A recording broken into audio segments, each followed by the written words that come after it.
2 of Mario's missing.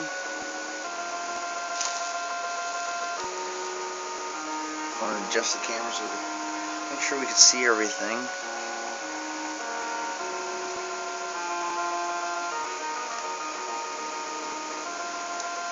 That should be pretty good. Okay, we'll go ahead and go into this city that we started going into at the end of the last video.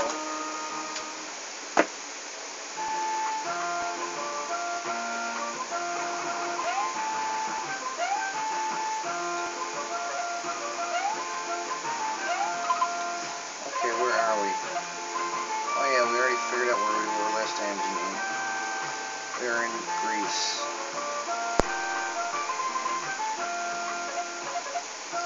There's one thing I want to point out about this game. Notice how at the top it says Bowser's Castle Antarctica? Why is it in every Mario game we've seen, Bowser's Castle was lava? We've never seen snow.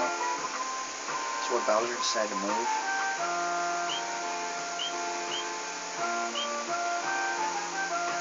Maybe he couldn't afford to pay rent in the lava castle.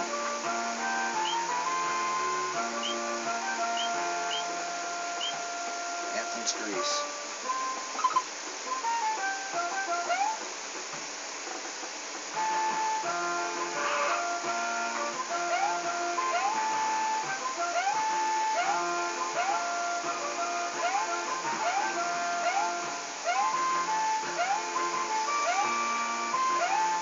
So we should be able to finish.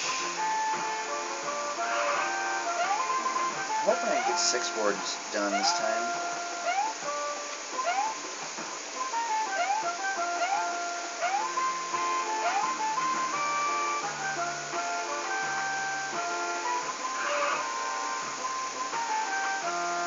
Once again, I only have time to play an hour today.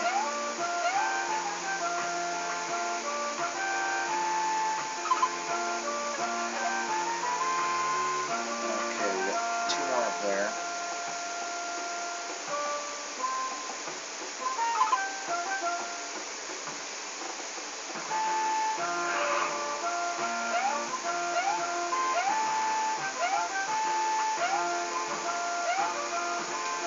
Oh, that was kind of useless.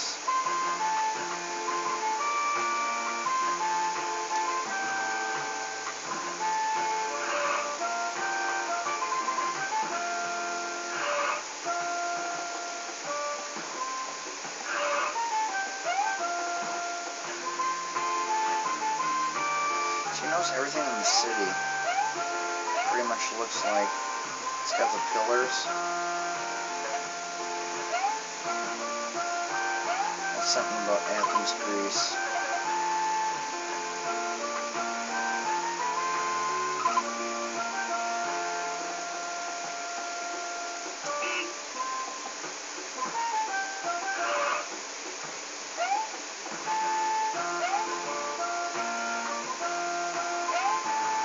That's messed up.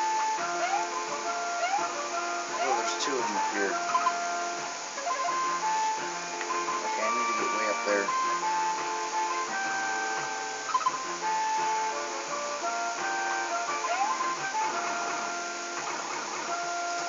Okay, where did this take me? Oh wow, you gotta be kidding me.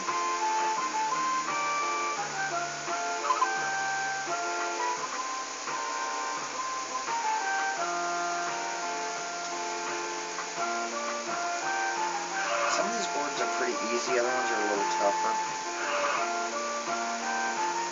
I guess it depends on what you know about your history, and there you go. And some of the things are easier to remember than others. Where will this take me?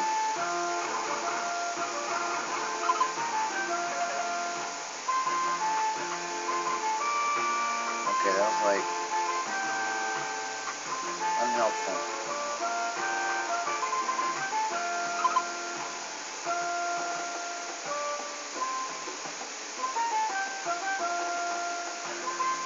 I guess we can just keep going down right here then.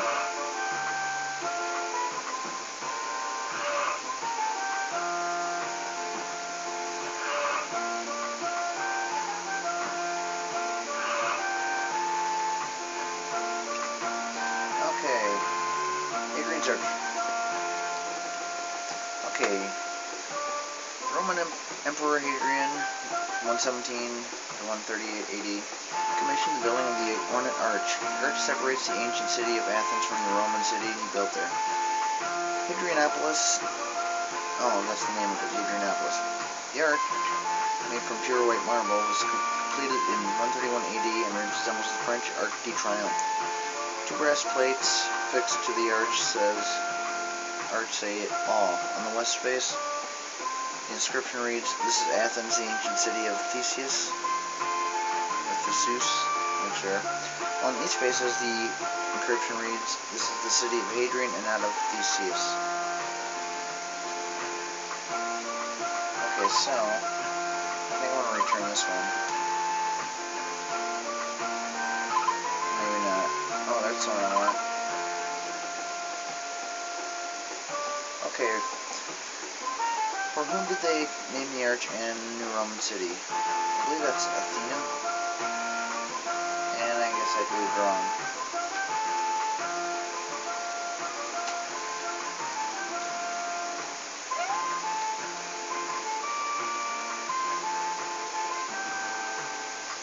Apparatus from the gate built in 131 AD to divide Athens from Hadrianopolis. Whoops. Okay. For whom did they name the arch and the New Roman city? Hadrian? Cool. What other famous arch does the one resemble? Arc de Triomphe. There's Hadrian's arch.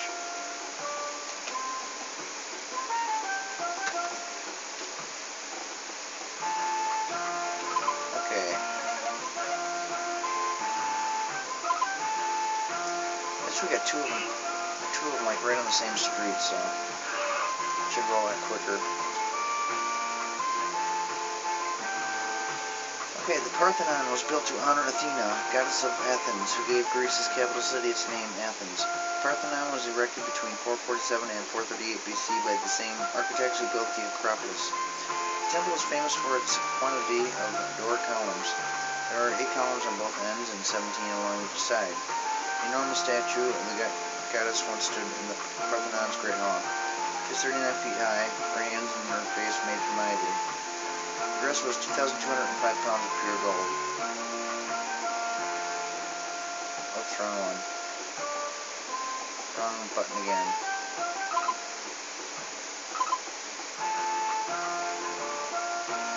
Okay, the architects who built the Parthenon also built the... I know it wasn't the Indianapolis Speedway. I think it was the Acropolis. The Parthenon was built to honor Athena.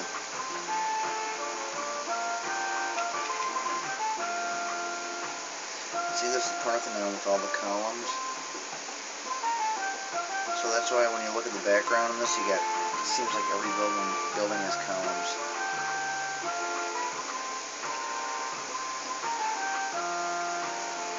Okay, the Erechtheion Temple's floor plan is very complicated. It was built to include many earlier temples that once stood on the same site. Over the centuries, the temple has been a church, a palace, a harem, and a storehouse for the Greek military. Its most famous feature is the porch of the caryatids. A deck supported by 6 columns which resemble young girls. Each caryatid stands 6 feet 6 inches high. The girls' dresses look like the columns they replaced. The caryatids are copies. The originals were removed to protect them against pollution. Okay, each caryatid has a lovely face. What do they meant to replace? Columns. What is the one thing the temple has not been? A disco.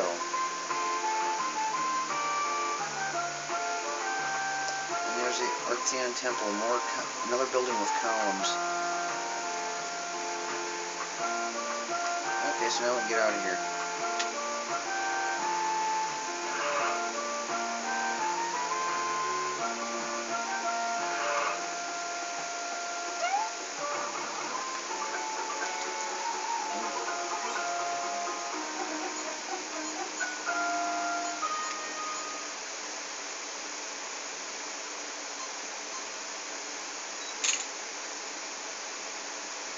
So I got that password now.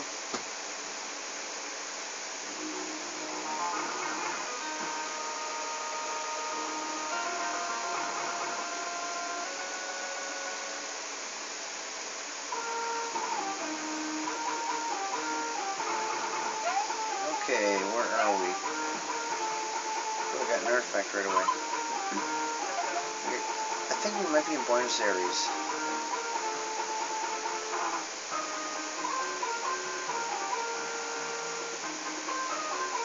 But I'm not sure. This one, it's kind of... I'm not really sure about this one, so I'm just going to try it anyway. Oops, wrong button.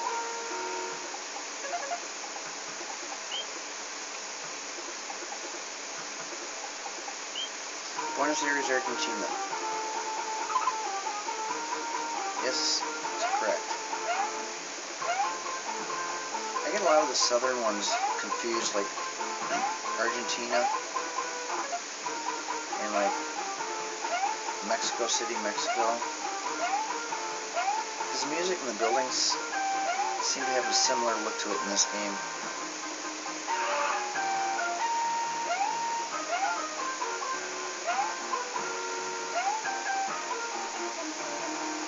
That's another thing that depends on speed too, is how quick you get the artifacts.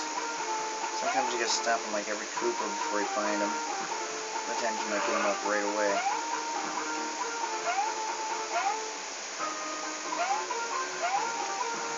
There, we got them all. Okay, so we'll go to that first one there.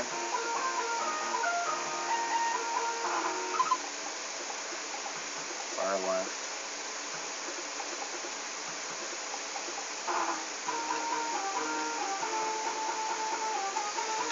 Okay, Gaucho Museum.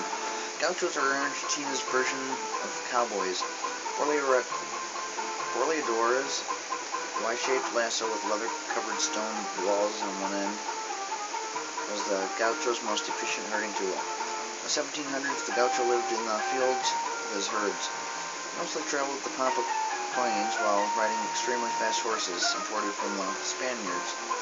Gaucho used the Borleadoras to trip the bulls and cows in his herd, causing them to fall.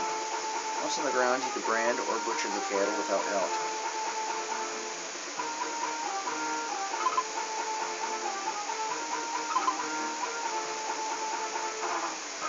Okay, what is a Borleadora? It's a Gaucho tool. What is the American version of Gauchos? Cowboy. That was pretty simple. There's Gaucho Museum. Kind of looks like Charlie Sheen somewhat.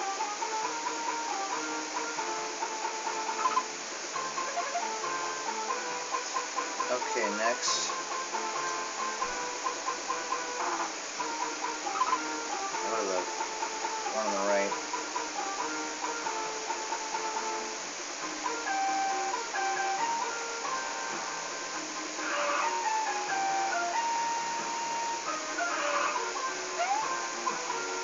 Oops, I guess I don't have to stamp Koopas anymore. Okay, the Teatro Colón is considered one of the world's most beautiful opera houses. It is also famous for its wonderful acoustics or sound system. It was built in 1908. The stage can hold 600 performers and is longer than one city block. The theater is very fancy with its huge chandeliers, red and gold box seats, and soft red upholstery. Besides opera, the Colón is home to the National Ballet and National Symphony companies. Which group does not perform at the Colón? I'll say tango dancers. When was the Teatro Colón built? I think it was 1908.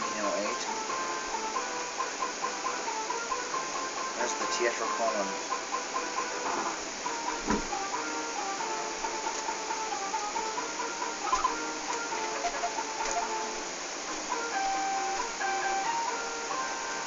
Okay, next one should be pretty easy.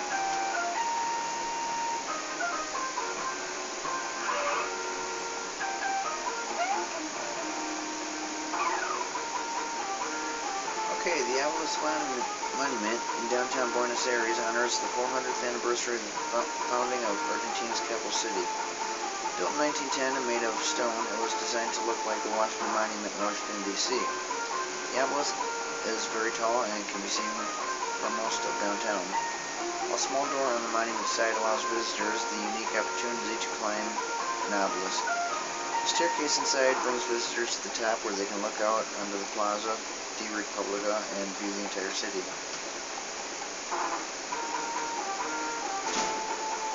What does the obelisk monument honor? The founding of Buenos Aires. What could a visitor do inside the obelisk? Climb a staircase to the very top. If you ever hear any random banging sounds in my videos, it's the furnace. For some reason it does that. Makes loud thumps.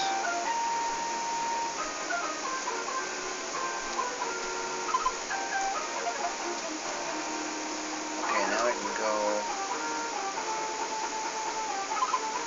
So this one I passed kind of quicker than the last one.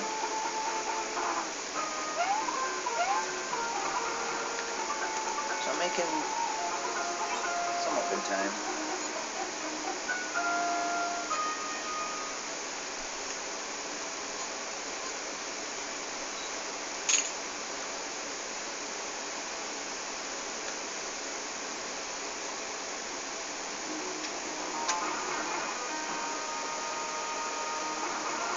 Keep on moving. I want to beat all 5 boards in this hallway and 1 board in the next hallway.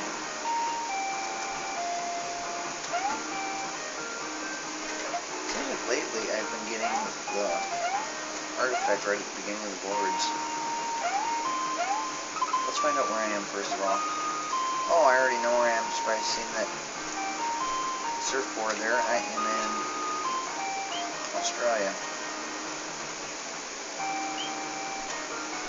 Sydney. Oops, wrong button.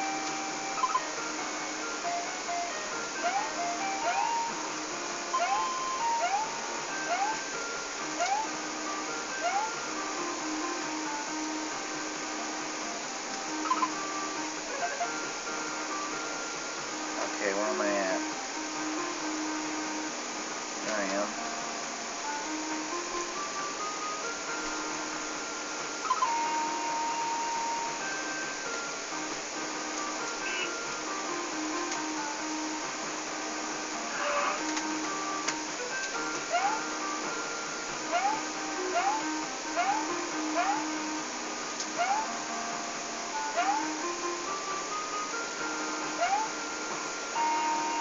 Another one. I need 1 more.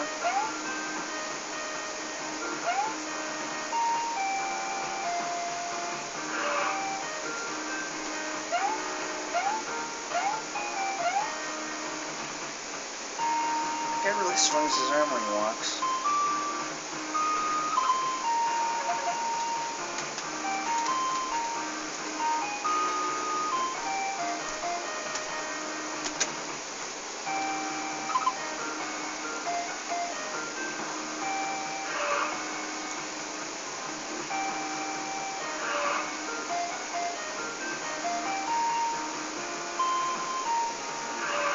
Okay, I think I took a wrong turn.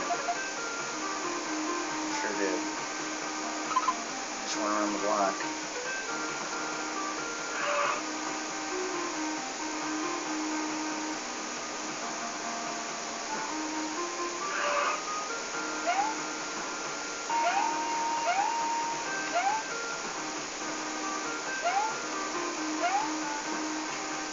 That was a fail.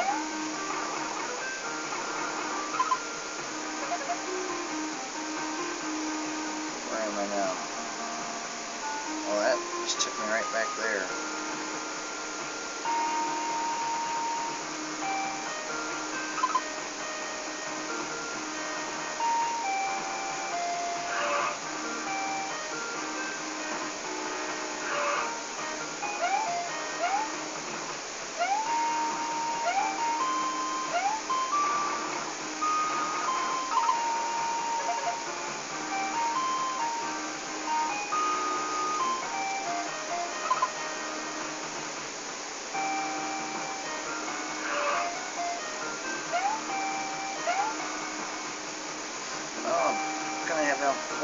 Koopa clan wiped out in this city.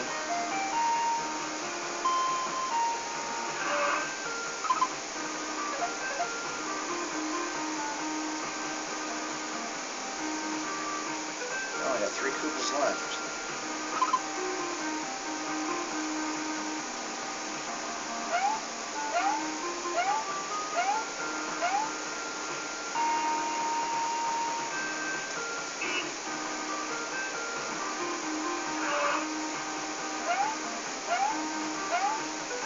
There we go. Now find the information booths. We got 1. We'll go down to the bottom one first.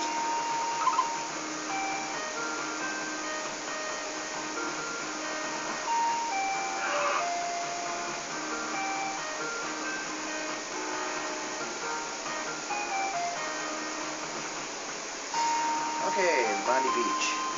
Australia, because it is both a continent and a country, has thousands of miles of coastline. 2 of the most popular beaches near Sydney are famous around the world. Both Manly and Bondi beaches are popular as great surfing beaches. But Bondi is perhaps the better of the two. Thousands of beach enthusiasts gather at Bondi every year to watch the Australian Surfing Championships.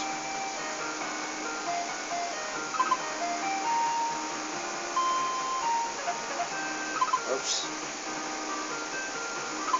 You can't be in the middle of a conversation when you're trying to switch your artifact, it won't switch, so you have to end the conversation. Surfers seem to like Bondi Beach more than Manly Beach. Sharks are us. Okay, about how big is Bondi Beach?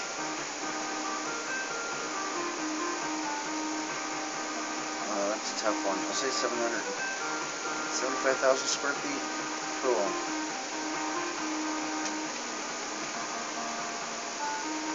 There's Bondi Beach.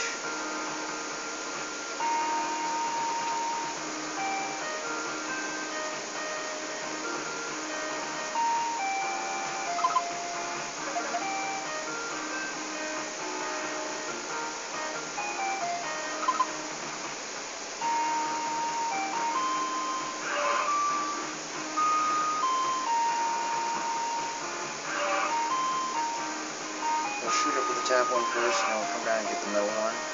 It's right by the pipe. Okay, the Taronga Zoo. The koala is a world-famous symbol of Australia. Contrary to popular belief, koalas are not bears, but marsupials. The country down under is the only place in the world where the small, cuddly animals can be found. The Taronga Zoo has its own landing wharf to receive the ferry boat which brings visitors from Sydney a 25-minute ride away.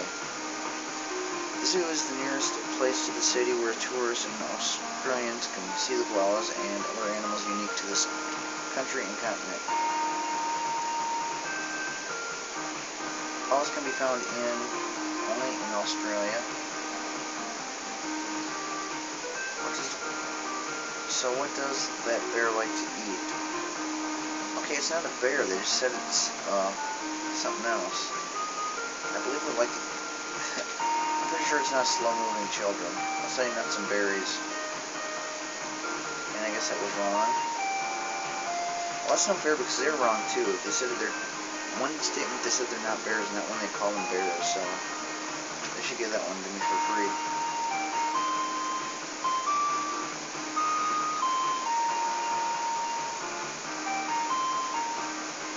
Taronga Zoo can be reached from Sydney by. I'm sure it's not kangaroo ride. It's ferry boat. Koala bear likes to eat. Say eucalyptus. Okay. There's the Taronga Zoo. There's a koala bear. Looks more like a Klingon.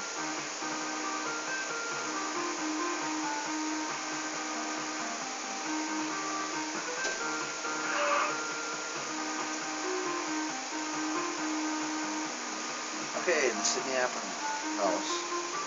Sydney's Opera House has become the most well-known landmark in the city. Most people remark that it looks exactly like a boat under full sail. A contest was held to design the Opera House. People from all over the world submitted plans, and a young architect from Denmark was chosen. Because of problems with the construction, the architect unhappily left the project before it was completed. The theater is built on Bennelong Point, named for an Aborigine in the Australia's native people. People say the Opera House resembles a sailboat. When did the Opera House open? 73? Cool.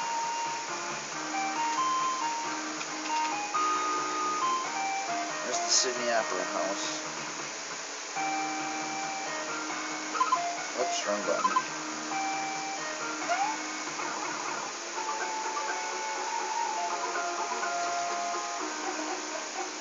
Okay, that one took about 10 minutes again.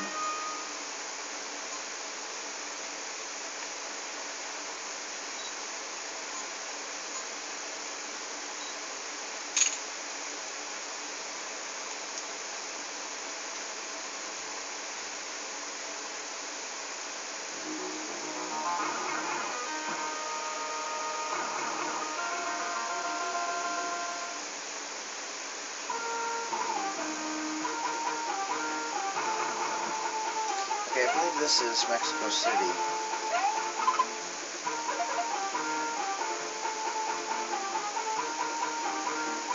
I don't know, we'll give it a try.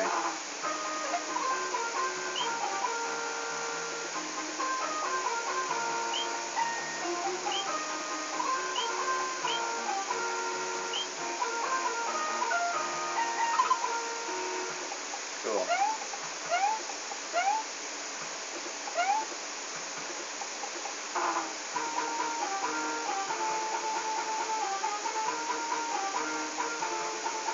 No Koopas on the street. Oh, there's a Koopa and he's got a goodie too for me.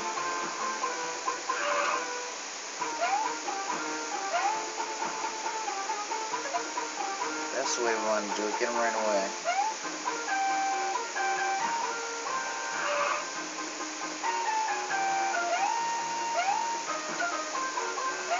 Now watch the third one. Probably be the very last Koopa. Nope, I got them all. Okay. The National Palace. The explorer Cortez convinced Mexico to build the National Palace.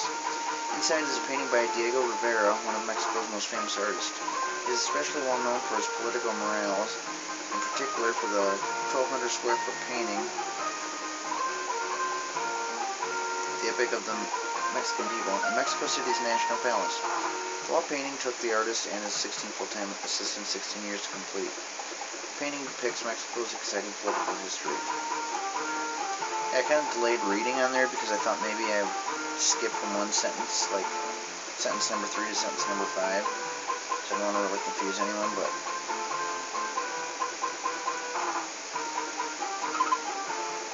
Okay, which one is it? Okay, the mural took how many years to complete? That was 16. Rivera is known for his... I'm sure it's not violent or funny. Also political. There's the National Palace painting.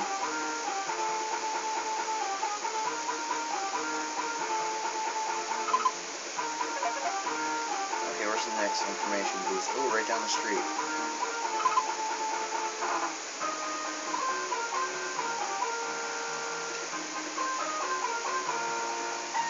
Okay, the Fine Arts Palace on the main street. Juarez Avenue used to be a royal palace. The palace was first turned into an opera house and finally an art museum. Admired for its elaborate architecture, the museum's vast collection represents Mexico's greatest artists, including Tomeo, Diego Rivera, and his wife, Frida Kahlo. Its official Spanish name is Palacio de Bellas Artes. Why can't they name it something simple like Art Place?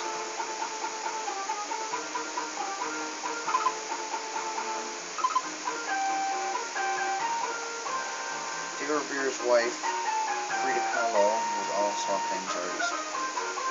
The museum is on Juarez Avenue. There's the Fine Arts Palace. Almost looks like the Washington, like Capitol building.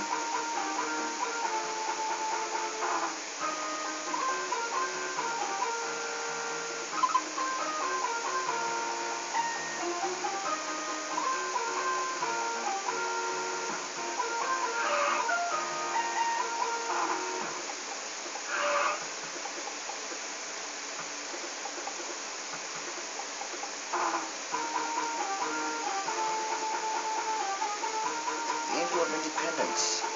Zona Rosa, or Pink Zone, is at the exact heart of Mexico City's old district.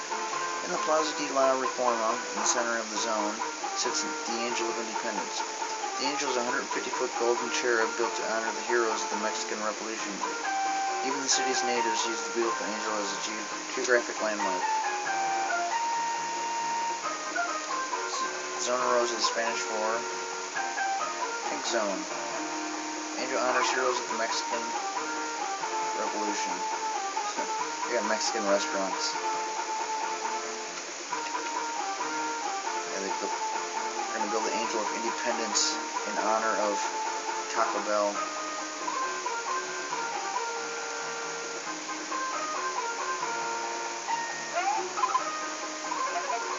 Okay, I got rid of all my goodies.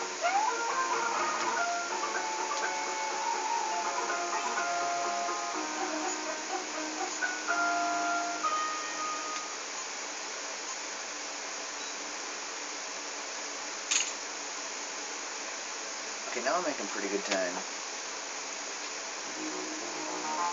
Actually, I'm making great time. It's like barely over 30 minutes through the video, and I'm already on my last door, so we might be able to complete a couple more.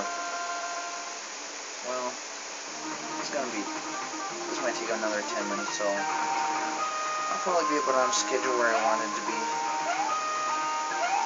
Okay, let's find out where I am first.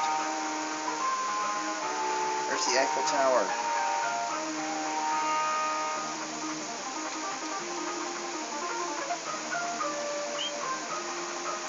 Oops, wrong way.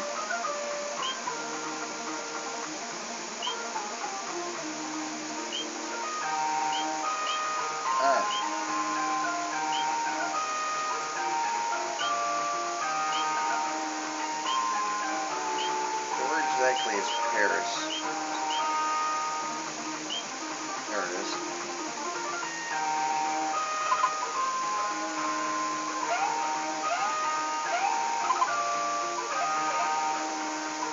Okay, what street am I on? I'm on that street. Useless Avenue. No poop is on it.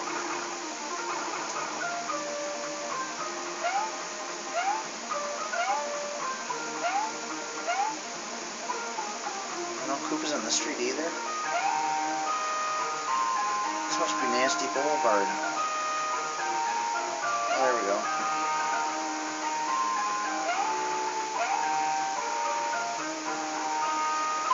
One Koopa.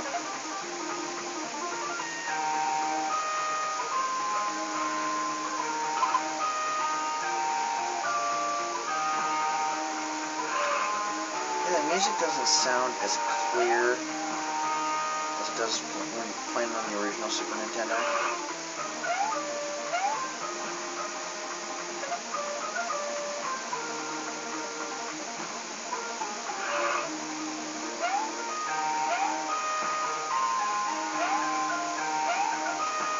It sounds kind of like this.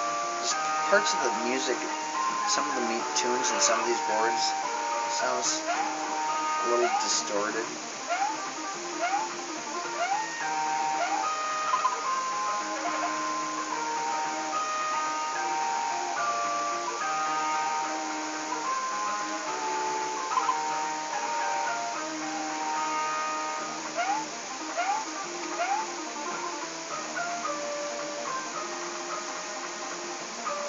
Oh, that guy looks exactly like the guy I saw in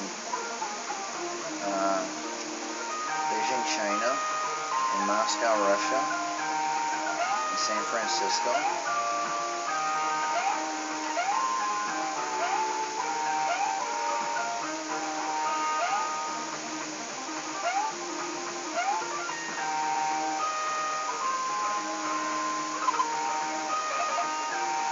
Well, I'm really not getting anywhere with these Koopas. Oh, there's one up there. How did I miss that one?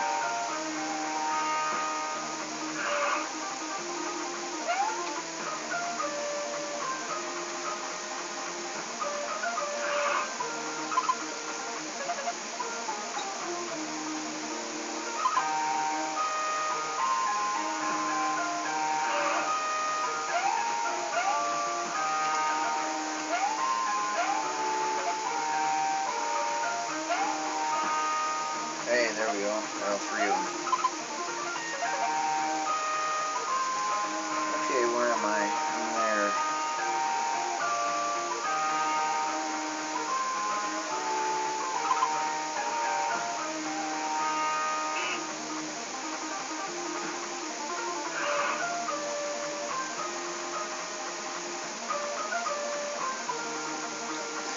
Okay, the Eiffel Tower.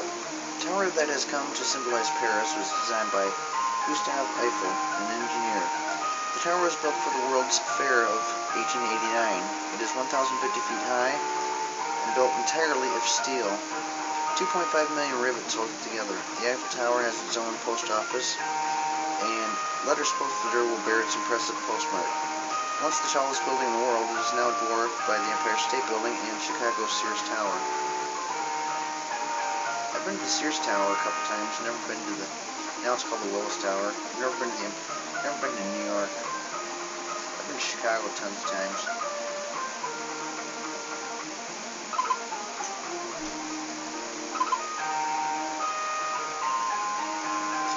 What was the profession of the man who designed the Eiffel Tower? Well, I know he wasn't a fashion designer, he's an engineer. What was the Eiffel Tower made of? I know it wasn't cardboard and bubblegum. How will we go with steel and rivets? There's the Eiffel Tower.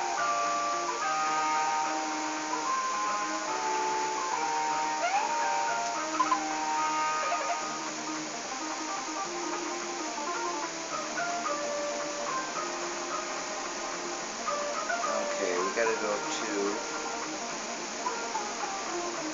the top one.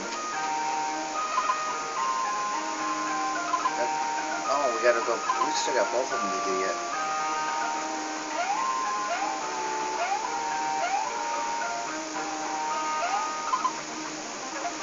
See which way I have to go for that one. Okay, we just keep going all the way to the end and go up.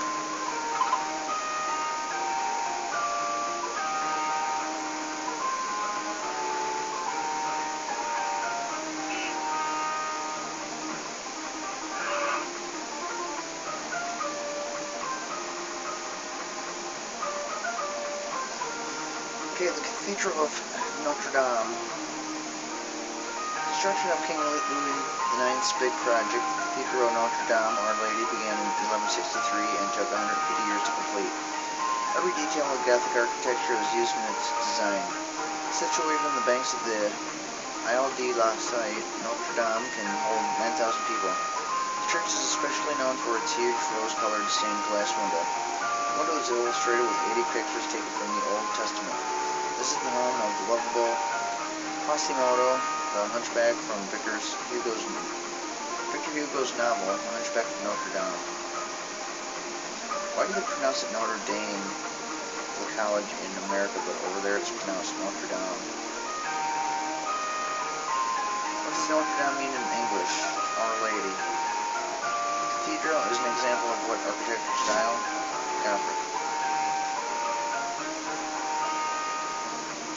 What's the Cathedral of Notre Dame?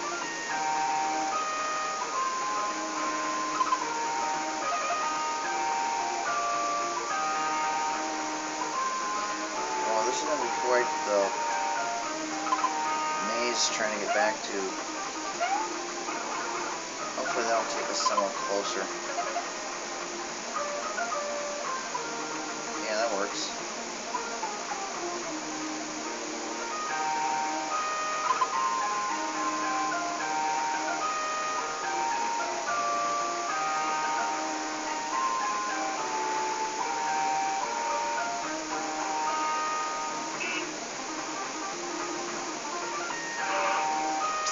Okay, that did not work.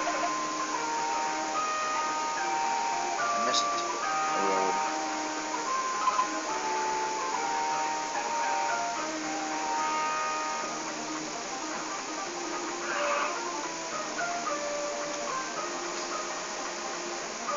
Okay, the Arc de Triomphe, Arch of Triumph, was built by the architect Chalgrin on the orders of Napoleon.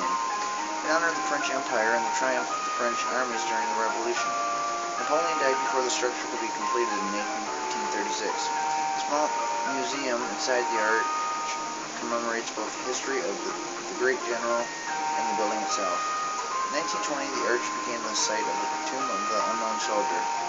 Every evening at 6:30, a delegation from the Old Soldiers Association rekindles the tomb's torch. Who ordered the arch to be built? It was Napoleon. Who is responsible for rekindling the torch at the tomb? That would be the Old Soldiers Association. There's the Arc de Triomphe. It looks similar to another one of these landmark type deal thing we've seen.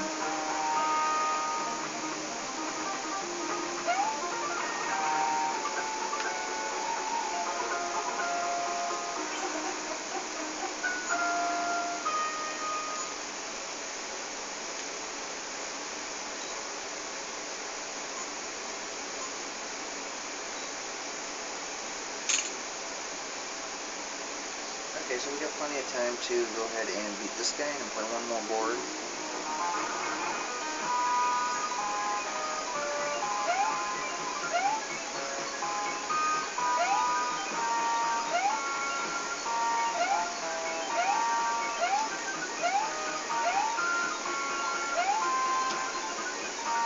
There's 3, 4,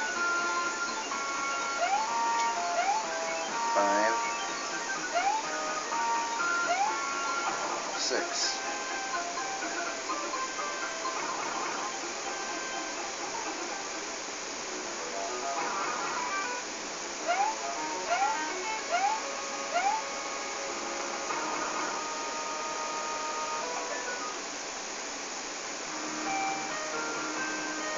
If we beat this before, like within the next 7 minutes, I might go ahead and do one more after it. Let's find out where we are first. Okay, we are in London. I can tell by the Big Ben.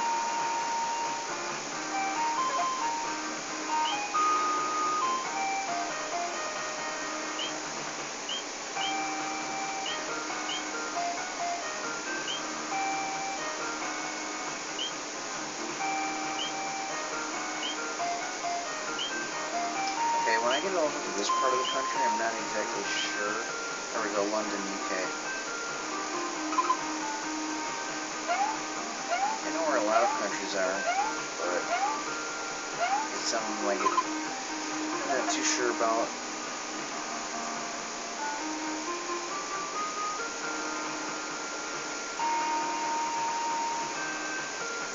There doesn't seem to be many Koopas in this board for some reason. Maybe that's because they're in London and James Bond already killed them all.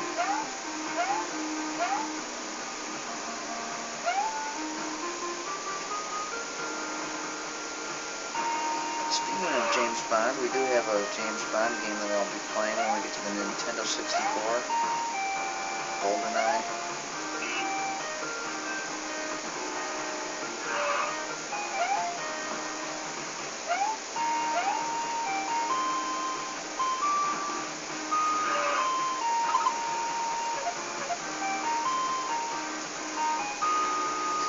Okay, I'm gonna have to go down a pipe.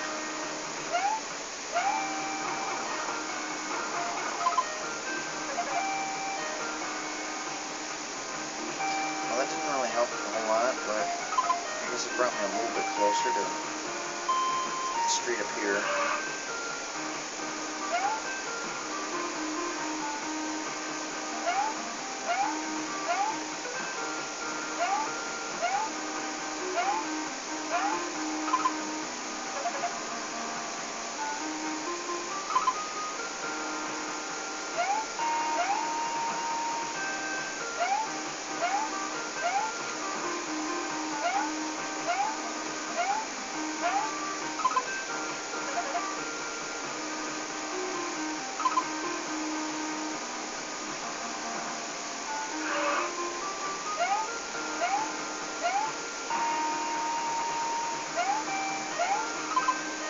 Look at that, no artifacts, bunch of failures.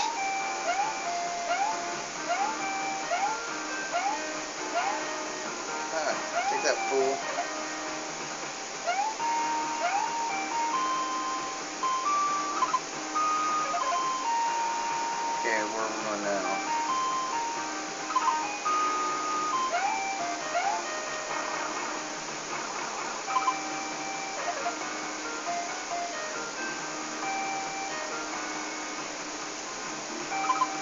kind of pointless.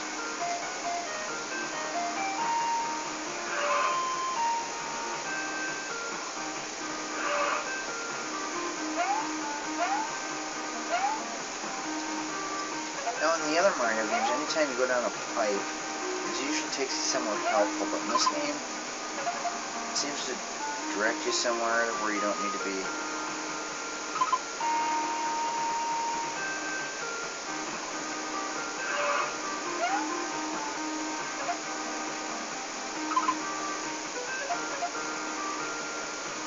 Yeah, we have 2 information zones. I don't think those are on the same road,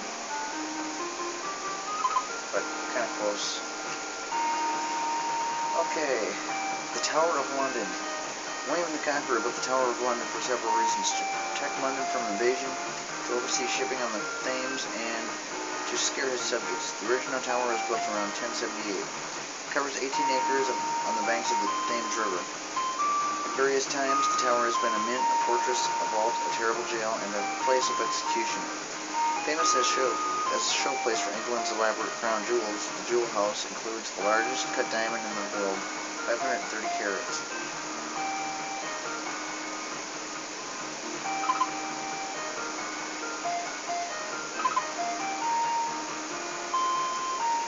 One of the things the Tower of London was not used for was a post office. From the tower you can see the Thames. There's the Tower of London.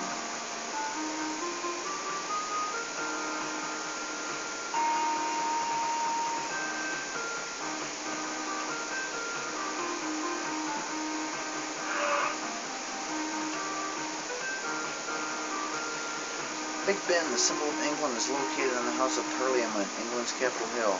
It's officially called the Palace of Westminster, originally the Palace of Edward the Confessor. At the north end of Parliament is the clock tower, 320 feet high. The face of the tower's clock is enormous. The minute hand alone are 14 feet long. Although most people believe the clock itself is Big Ben, that distinction goes to the tower's 13-ton bell, which strikes the hour and lets London know all is well.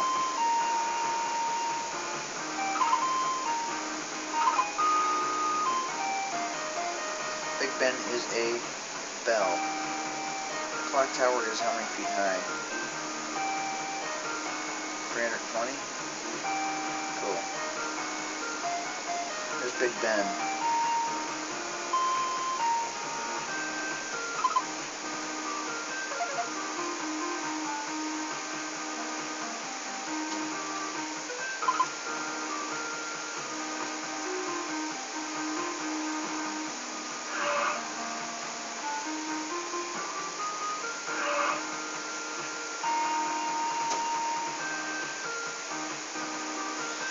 Edward the Confessor, one-time ruler, ordered the building of Westminster Abbey, officially known as the Collegiate Church of St. Peter in Westminster, to serve as his burial place.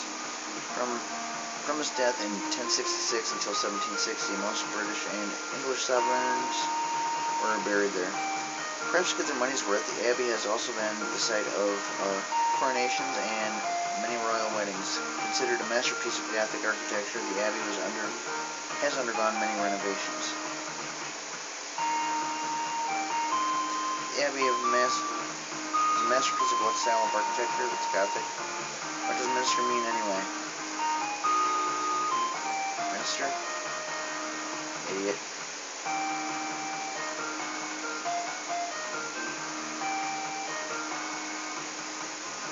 So it looks like we're not going to be able to do another board because Princess is going to waste my time here.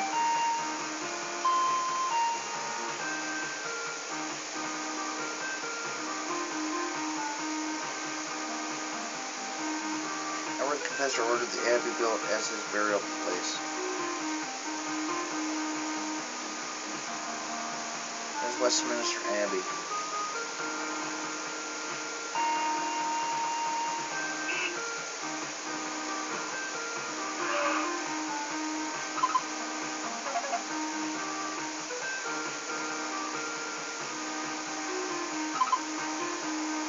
Hopefully this pipe will take me closer.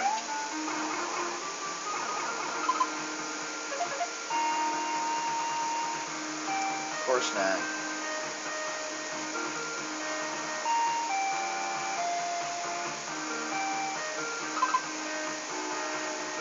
As he using up too much time, so I'm not going to be able to do another board because I don't want to risk running out of time.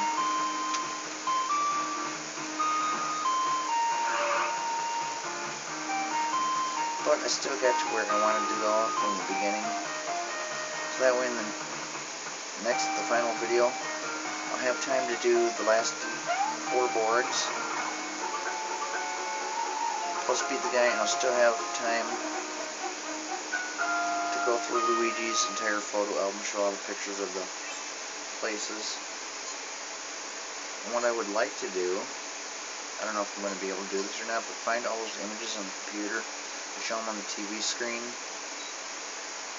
Because we've already seen the 16-bit version of these landmarks, so it'd be kind of cool to actually find the real ones. But I can't offhand remember every single landmark we're going to see. So I'd like to be able to do that now so I could have it done before playing the final video tomorrow.